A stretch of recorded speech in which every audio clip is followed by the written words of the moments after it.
tanggal 17 Agustus 45 merdeka.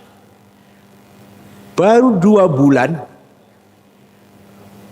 Agustus 13 hari kan ya, sampai Oktober, sampai September, Oktober, mendengar berita bahwa akan ada pasukan namanya NICA, Netherlands Indies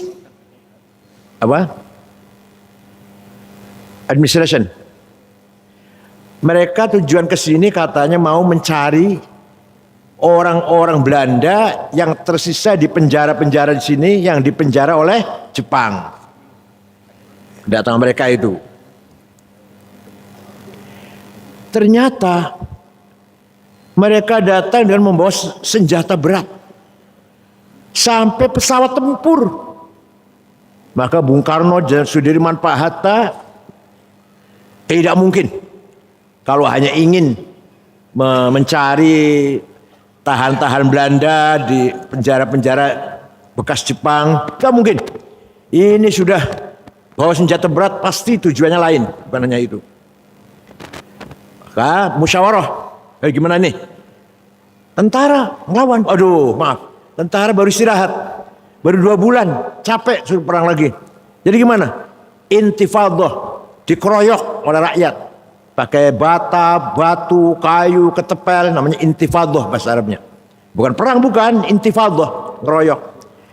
Oke, setuju, intifadah. Tapi yang bisa menggerakkan masyarakat supaya intifadah siapa?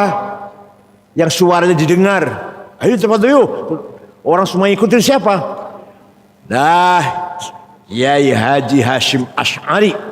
Itu pasti didengar suaranya. Maka Bung Karno, Pak Hatta, dan Sudirman ngutus orang menghadap Kiai Hashim Asy'ari di Tebuireng, menyampaikan salam 3 pemimpin nasional, dan pertama menanyakan tentang hukumnya membela tanah air. Paham tanah air betul? Paham tanah air betul? Lemah karo banyu. Iya, yang dibela lemah karo banyu, bukan agama, bukan. Lemah karo banyu yang dibela, bukan agama. Kiai Hashim Asy'ari mengumpulkan kiai-kiai dari Banten, Menes, Pandeglang, Kiai Abdurrahman, dari Jakarta Betawi Guru Marzuki Cipinang, dari Bogor Abdul Hamid Ajengan Pagentongan, dari Cirebon Kiai Abbas Buntet, Kiai Satori Arjayunangun, Kiai Amin Babakan Ciwaringin, dari Semarang Kiai Ridwan Lasem Bamasum, Kudus Raden Asnawi Kudus, Cepu Kiai Ihsan, kumpul sedaya datang, Kiai Mahfud Siddiq segala macam dari Jember, kumpul di Tebuireng tanggal 20 Oktober. Akhirnya musyawarah, keputusannya sepakat kiai-kiai, fatwanya membela tanah air fardu ain. Setiap orang wajib kudu salat. Gede ciri tuan nom pinter bodoh, sugih melarat, kabeh wajib bela tanah air. Karena itu mempertahankan hak kita. Maka diulang lagi penegasan Kiai Hashim Asy'ari, hubbul waton minal iman, nasionalisme bagian dari teologi. Anda nasionalis harus beriman pada Tuhan, harus bertuhan. Anda bertuhan beragama harus nasionalis. Satu-satunya ulama di dunia yang menggabungkan antara teologi dan nasionalisme hanya Kiai Hashim Asy'ari. Di Timur Tengah betul nonton. Di negara Arab gak ada, percaya dulu lah. Kalau lawas di Timur Tengah lah. Kalau udah lawas, 13 tahun setengah. Di Timur Tengah tidak ada. Kalau ulama bicara Islam saja. Yang pemerintahnya Jamal Nasir, Anwar Sadat, Hafid Asad, Saddam Hussein, Habibur Ghaibah, Ja'far Numeri, Muammar Gaddafi, Abdul Salam Jalud. Hanya bicara nasionalis saja, gak pernah bicara agama. Yang agama saja, yang nasionalis saja. Di Indonesia satu-satunya tokoh Islam Kiai Hashim Asy'ari yang menyatukan, tidak membeda-bedakan antara semangat berjuang membela agama dan semangat berjuang membela negara. Wajib bela agama wajib, fardu ain, bela negara ya wajib fardu. Faman mata li ajli watanihi mata syahidan. Barang siapa mati karena membela tanah air, syahid. Bodoh kalau membela agama. Ya Allah. Barang siapa berkhianat kepada tanah airnya, jadi cecunguknya Belanda, cecunguknya Jepang, halal damu, boleh dibunuh. Tapi nggak mengkafirkan, Baswasir ternyata kafir ke uang. Tapi dibunuh boleh, yang menjadi anteknya Belanda atau Jepang. Walhasil tanggal 10 November sudah siap-siap mau perang. Nikah datang, Kiai Hasyim Asy'ari menunjuk komandan perangnya, Kiai Abbas Buntet. Saya baru tahu belakangan. Saya kira dulu Kiai Wahab, ternyata Kiai Abbas. Kiai Wahab itu wakil malah. Mengambil markas di desa Siwalan Kerto. Nggih. Pendiri Waru ya, Waru. Nah, Siwalan Kerto Waru. Sekitar desanya Khofifah pada situ ya. Terjadi peperangan yang tidak seimbang.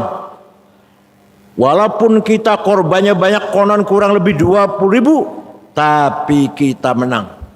Brigjen Malabi yang dari Inggris komandannya itu, tanggal 10 November hari pertama perang, mobilnya meledak.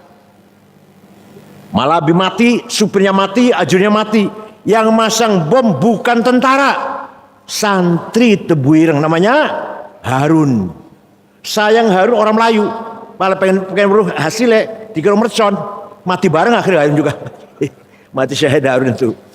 Diganti oleh penggantinya Brigjen Mansrah. Hari itu juga mati lagi Brigjen Mansrah itu. Walhasil kita menang, dan konon katanya Kiai Abbas Buntet bisa menjatuhkan 3 pesawat. Pakai apa? Pakai biji tasbih. Pesawat datang mau ngebom, dipatahkan satu biji tasbihnya, dilempar, pas kebetulan mesinnya rusak, jatuh. Datang lagi mau ngebom lagi, patah lagi, pas pilotnya mabok minum arak lah, jatuh. Yang ketiga bahan bakarnya habis, jatuh. Walhasil percaya monggo betul-betul menopo, Kiai Abbas Buntet Cirebon bisa menjatuhkan 3 pesawat tempur. Percaya betul. Nah, salah satu biji tasbihnya itu dihadiahkan kepada Gus Dur ketika Muktamar Cipasung oleh Kiai Abdul Abbas di Hotel Sheraton kamar 218 218. Tapi Intel tahu.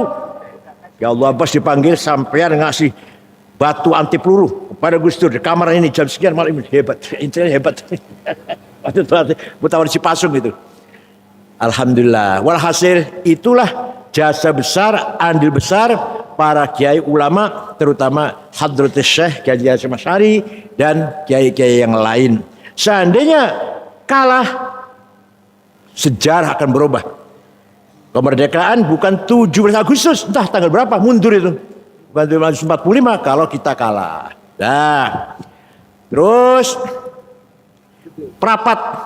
ketika rapat BPUPKI, sebagian umat Islam menghendaki apa? Negara Islam. Yang non Muslim dari Indonesia Timur nggak setuju.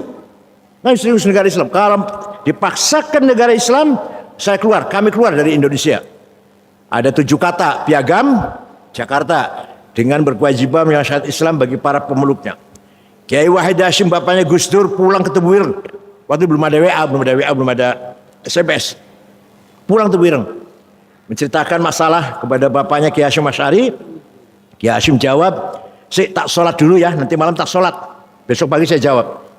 Malamnya sholat, besoknya jawab, "Wahid, kembali ke Jakarta. Saya setuju 7 kata dicoret." Kenapa? Yang penting Indonesia kuat dulu, bersatu dulu, kuat dulu, kokoh dulu.